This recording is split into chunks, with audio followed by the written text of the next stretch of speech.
بسم الله والحمد لله والصلاة والسلام على رسول الله وعلى آله وصحبه ومن والاه رب اشرح لي صدري ويسر لي أمري واحلل عقدة من لساني يفقهوا قولي.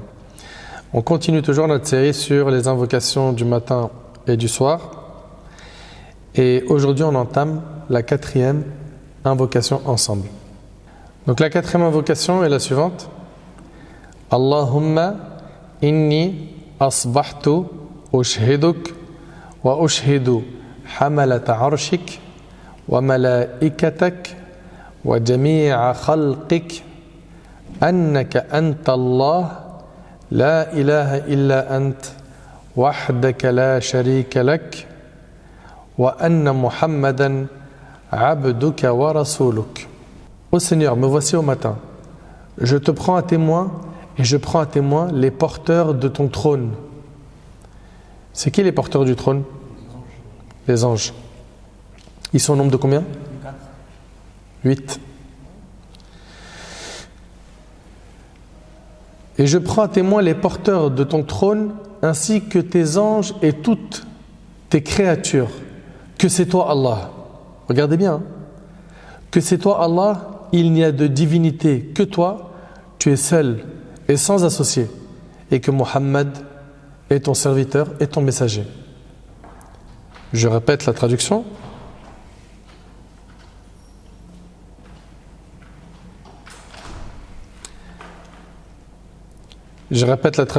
Ô Seigneur, me voici au matin, je te prends à témoin. On prend Allah à témoin. De quoi? Écoutez bien, je te prends à témoin et je prends à témoin les porteurs de ton trône ainsi que tes anges et toutes tes créatures. On prend donc Allah Azzawajal et les anges et les créatures à témoin de quoi?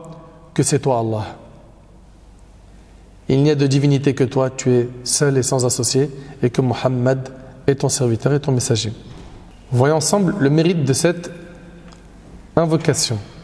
Le prophète sallallahu alayhi wa sallam a dit: quiconque prononce cette formule à 4 reprises en se réveillant ou en allant se coucher, Allah l'affranchira de l'enfer. Donc la sunna, c'est le dire 4 fois le matin et 4 fois le soir. Ce hadith, il est rapporté par l'imam Abu Daoud. D'accord? Il est considéré comme fiable Hassan par Ibn al-Qayyim, al-Mundhiri, Ibn Hajar et d'autres savants. Nawawi rahimahullah a dit que ce hadith a une chaîne de transmission qui est Hassan. Dans l'invocation, on a: ô Seigneur, me voici au matin, je te prends à témoin et je prends à témoin les porteurs de ton trône ainsi que tes anges et toutes tes créatures, que c'est toi Allah. Très bien. Ici, les porteurs du trône, Allah tabaraka wa ta'ala, il en parle dans le Coran. الذين يحملون العرش ومن حوله يسبحون بحمد ربهم ويؤمنون به ويستغفرون للذين آمنوا. Allah Ta'ala, il nous dit: pendant que les anges qui portent le trône et ceux qui l'entourent exaltent les louanges de leur Seigneur, proclamant leur foi en lui et implorant son pardon en faveur de tous les croyants.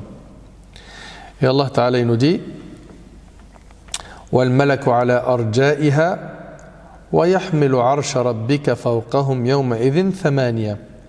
Et pendant que les anges se tiendront sur les bords du ciel, 8 d'entre eux porteront sur leurs épaules le trône de ton Seigneur. Une information très rapide.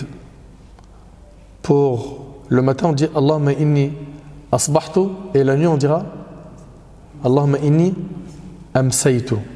Très bien, barakallahu fikum. Les porteurs du trône dans la sunna. Jabir ibn Abdullah radiyallahu anhu rapporte que le prophète sallallahu alayhi wa sallam a dit: j'ai été autorisé à parler de l'un des anges qui porte le trône. La distance entre le lobe de son oreille et ses épaules équivaut à 700 ans de marche. Allahu Akbar. Vous entendez? On parle ici uniquement de la partie de son corps entre le lobe de son oreille et ses épaules. Qu'en est-il du reste de son corps? J'ai été autorisé à parler de l'un des anges qui porte le trône. La distance entre le lobe de son oreille et ses épaules équivaut à 700 ans de marche. Le hadith, il est rapporté par Abu Daoud et d'autres. Qu'est-ce qui est fascinant à propos de cette invocation? on fait appel à Allah Azzawajal et ses anges pour témoigner de son unicité. Également, faire appel à Allah Azzawajal comme témoin souligne encore plus notre croyance en cette déclaration. Troisième point, on ne fait pas appel à Allah Azzawajal pour être témoin de ce que nous déclarons, à moins que l'on soit absolument certain que ce que l'on dit est vrai.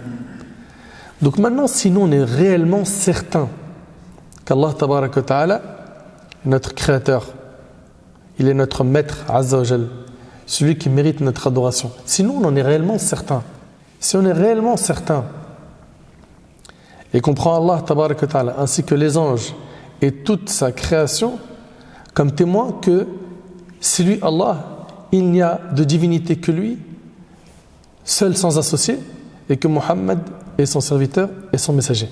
Mais ça implique des choses. À partir du moment où on a ce pacte signé avec Allah Tabaraka wa Ta'ala, on n'est plus libre de nos choix. En tant que musulman, on devra faire quoi? Ce qu'Allah Tabaraka wa Ta'ala a décidé pour nous, ce qu'Allah Azzawajal a choisi pour nous, ce que son messager sallallahu alayhi wa sallam a choisi pour nous. Et notre bien, il se trouve dans quoi? Dans les ordres divins et les ordres prophétiques. Et le mal, il se trouve dans les interdictions de nos textes. Subhanallah, cette invocation, le prophète sallallahu alayhi wa sallam, il a dit: quiconque prononce cette formule à 4 reprises en se réveillant ou en allant se coucher, Allah l'affranchira de l'enfer. On la répète une dernière fois. Allahumma inni asbahtu ushhiduk wa ushhidu hamalata arshik wa malaikatik wa jami'a khalqik annaka anta Allah la ilaha illa ant wahdaka la sharika lak wa anna Muhammadan abduka wa rasuluk. Invocation très simple, courte, 4 fois le matin, 4 fois le soir. Si vous n'arrivez pas à les apprendre par cœur, au moins lisez-les, barakallahu fikum. Au moins lisez-les, d'accord? C'est hyper important quand tu finis une khutbah de Jumu'ah ou un dars, une conférence, une vidéo, qu'il y ait une trace de cette conférence. C'est pas j'ai écouté comme ça pour me faire plaisir. Une trace, ça veut dire quoi? Ça veut dire un appel à l'action. Enfin, j'implore Allah subhanahu wa ta'ala de nous faciliter de mettre en pratique ce qu'on apprend. J'implore Allah Azzawajal de nous faciliter d'être assidus à ces adhkar. Sallallahu subhanahu wa ta'ala yanfa'ni bima qultu yanfa'akum bima sami'tum. هذا ما أعلم الله عز وجل أعلى وأعلم سبحانك اللهم وبحمدك أشهد أن لا إله إلا أنت أستغفرك وأتوب إليك.